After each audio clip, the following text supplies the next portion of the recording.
मित्रों को प्रेम भरी राधे राधे।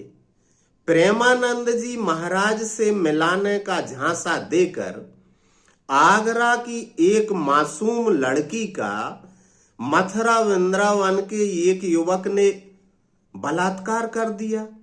बेहोशी की दवा देकर, नशीली दवा कॉफी या चाय में मिलाकर और उसका रेप किया और अश्लील वीडियो भी बना लिया। उसने पकड़ा गया है, हालांकि वृंदावन पुलिस ने पकड़ लिया है। इंस्टाग्राम या फेसबुक पर कैसे क्या उनकी बात हुई और उसने टोकन का झांसा दिया कि टोकन दिलवा देंगे। तो प्रेमानंद जी महाराज का एकांतिक वार्तालाप होता ना, उसके लिए बड़ी मशक्कत करना पड़ती है। अरे इतनी मेहनत तो प्रधानमंत्री से मिलने के लिए नहीं करना पड़ती। बहुत मेहनत के बाद और फिर वो पूर्ण रहे होंगे जिसके वो प्रेमानंद जी महाराज के एकांतिक वार्तालाप में पहुंच जाते हैं, उनके आशीर्वाद वचन ले लेते हैं, उनके दर्शन कर लेते हैं। वे बड़े धन्य भागी हैं। मम दर्शन फल परम अनूपा, जीव पाओ निज सहज स्वरूपा, ऐसा कहना चाहिए। अनुपम फल मिल जाता है प्रेमानंद जी के दर्शन का। और वो आगरा की लड़की प्रेमानंद जी के एकांतिक वार्तालाप में जाना चाहती होगी, कुछ प्रश्न पूछती, प्रेमानंद जी के आशीर्वाद वचन उसके कानों से जाते, शायद वो अमर हो जाती या वैकुंठ चली जाती या राधा जी से वो हो जाता, वो रासलीला में शामिल हो जाती।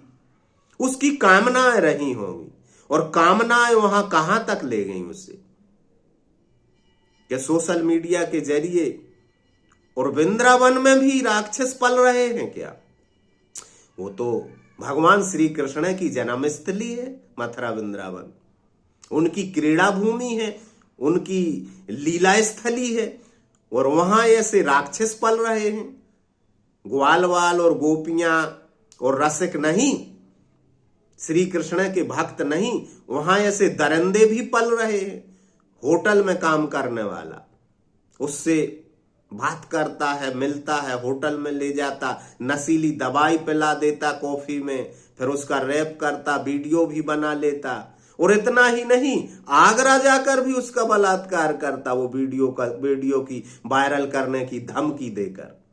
तो प्रेमानंद जी की भक्तनी को प्रेमानंद मिले ना, आनंद मिला ना, रासलीला में सम्मिलित हो पाई, बलात्कार का शिकार और हो गई।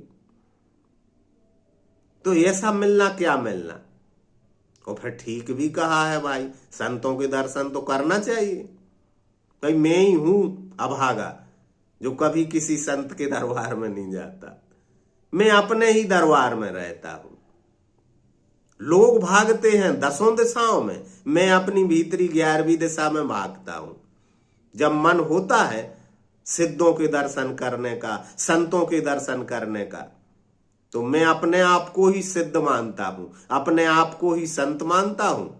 और मेरे लिए शरीर मंदिर है और शरीर के भीतर जो चैतन्य है वही संत है और वही परमात्मा है। इसलिए आंख बंद करके नासाग्र दृष्टि कर लेता हूं या नेत्र बंद कर लेता हूं और पद्मासन लगाकर बैठ जाता हूं और अपने ही भीतर उतरने लगता हूं। क्योंकि मैं तो यही मानता हूं कि खोजी होए तो तुरत ही मिले हूं, पल भर की तलाश में। कहत कबीर सुनो भाई साधु, सब सांसों की सांस में। कबीर ने कहा था ना कि ना में मंदिर, ना में मस्जिद, ना में छुरी गड़ास में, और खोजी होए तो तुरत ही मिल हो, पल भर की तलाश में। वो कहत कबीर सुनो भाई साधु, कहत कबीर सुनो भाई साधु, सब सांसों की सांस में। कहां खोज रहे हो? बलात्कार की शिकार हो रही युवतियां, अपने भीतर खोजो परमात्मा को, कहीं और परमात्मा नहीं है। अहम ब्रह्मास्मि, तुम ही परमात्मा हो, तुम्हारे भीतर ही मिलेगा वो। क्योंकि जिसने भी पाया है अपने भीतर पाया है। राधे राधे।